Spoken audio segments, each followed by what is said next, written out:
made in His image, called to co-create. Shalom Aleichem, peace be upon you. I'm ordinary people, and I'm here to walk beside you in this moment of reflection. Together, we will explore the depths of Scripture, the wisdom of faithful thinkers, and the quiet hope that sustains us even when the road is dark. This is not a sermon but a conversation, a fireside chat about faith, struggle, and the gentle light of God's presence. Imagine with me for a moment, the God of the Bible, the Creator of all things, fashioned us in His image. This is no small thing. In Genesis 1:26, we read that God said, "Let us make mankind in our image, in our likeness." What does it mean to bear His image? It means that each of us, every single person, is sacred, equal, and invaluable. We are His representatives here on earth. Think of it like this. Just as children represent their parents in the family, we, as God's children, represent Him in this physical world. And beyond that, there are His children in the supernatural realm representing Him there as well. From the very beginning, God's heart longed for us to participate in His dream, to steward and nurture this world, to help bring about a kind of Eden wherever we go. Eden was not just a garden. It was a place of abundance, marked by a river that branched into 4 streams, rich with gold and precious stones. Adam and Eve were given a mandate to fill the earth and subdue it. This was the beginning of a grand mission, to expand Eden's peace, justice, and beauty across the whole earth. But here's the profound truth. Because we are made in God's image, we also share His unique gift of free will. This means we are not robots programmed to obey without choice. We have the freedom to choose, to love or to reject, to obey or to rebel. And yes, this freedom means sometimes we choose poorly. You might wonder, if God is all-powerful and all-knowing, why didn't He stop the fall?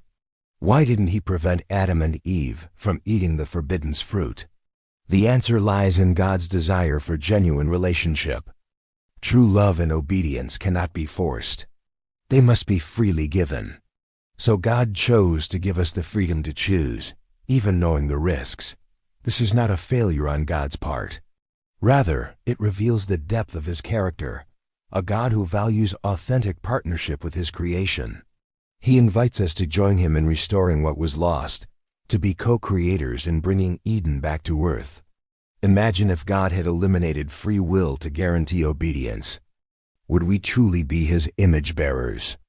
Would our love be authentic? The biblical narrative shows us that God's plan is patient and persistent.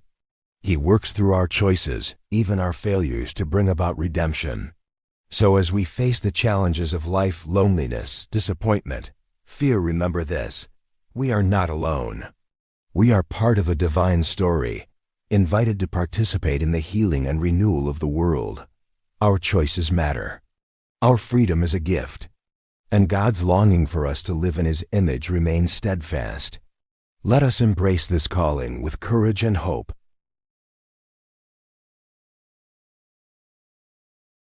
Let's take a moment to reflect on the incredible gift of free will. Imagine standing at a crossroads, with countless paths stretching out before you. That's what life feels like because God gave us the freedom to choose our direction. Free will is a gift that sets us apart. It means we can love deeply, create boldly, and live authentically. But it also means we face real challenges. Sometimes, the choices we make lead us away from God's best for us. The story of Adam and Eve shows us this tension clearly. They were given a simple instruction, to live freely in the garden but to avoid one tree. Their choice to eat the forbidden fruit wasn't just about disobedience.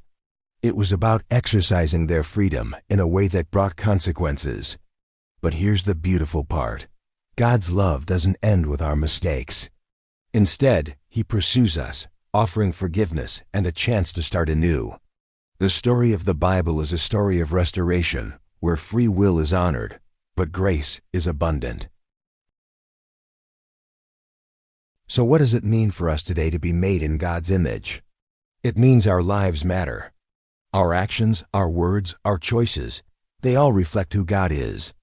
We are called to be co-creators with God, bringing light, hope, and healing into the world. Whether it's through kindness to a stranger, standing up for justice, or nurturing the beauty around us, we carry God's image into every corner of our lives. And even when we stumble, God's grace is there to lift us up. Our freedom to choose is a sacred trust, and with it comes the power to make a difference. As we close this segment, I invite you to reflect on your own journey. How have you experienced God's image in your life? How have you used your freedom to shape your world? Remember, you are never alone. The God who made you in His image walks with you, inviting you to join Him in the ongoing work of creation and restoration. Let's embrace this calling with hope, courage, and love. The reality of brokenness and the promise of redemption. As we continue our journey, let's acknowledge a hard truth: the world is broken. Because of the choices made in the beginning, brokenness, pain, and separation entered into God's beautiful creation. We see it all around us in our relationships, communities, and even within ourselves. But this is not the end of the story. The Bible reveals a promise of redemption. God did not abandon His creation. Instead, He sent His Son, Jesus Christ, to restore what was lost, to heal the brokenness, and to bring us back into relationship with Him. Imagine a master artist who, seeing a cracked and faded painting, lovingly begins to restore its stroke until its original beauty shines through again. This is the heart of God's redemptive work in our lives and in the world. Because we are made in God's image, we are invited to partner with Him in this restoration. This means living lives marked by compassion, justice, and mercy. It means standing up for the vulnerable, caring for the environment, and bringing hope to the hopeless.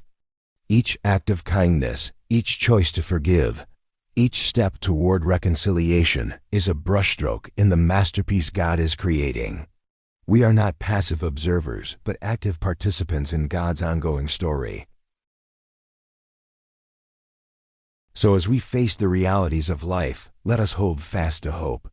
Hope that no matter how dark the night, the dawn will come. Hope that God's love is greater than any mistake or failure. Hope that we, made in His image, have a vital role in bringing light to the world. Let us move forward with courage, knowing that we are deeply loved, fully accepted, and called to co-create a future filled with promise. The power of choice, living with purpose and freedom. Friends, as we journey deeper into understanding who we are as image bearers of God, let's pause to reflect on the power of choice. Every day we stand at countless crossroads. Some choices are small: what to say, how to respond, where to invest our time.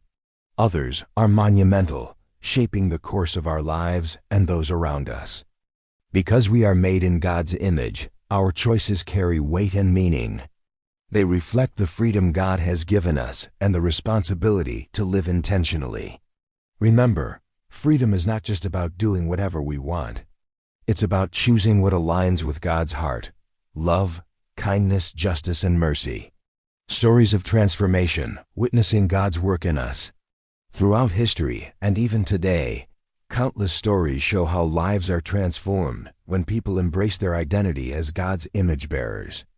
People who once felt lost find purpose. Broken relationships are healed. Communities are renewed. These stories remind us that no matter where we start, God's grace meets us and invites us to step into a new story, one of hope, restoration, and co-creation. Now, as we near the end of this presentation, I want to extend a personal invitation to you. Embrace your identity as made in God's image. Celebrate the freedom you have to choose. Step boldly into the role of co-creator with God. Whether through small acts of kindness or bold steps of faith, your life matters. Your choices matter. Together, let's build a world that reflects the beauty, justice, and love of the God who made us.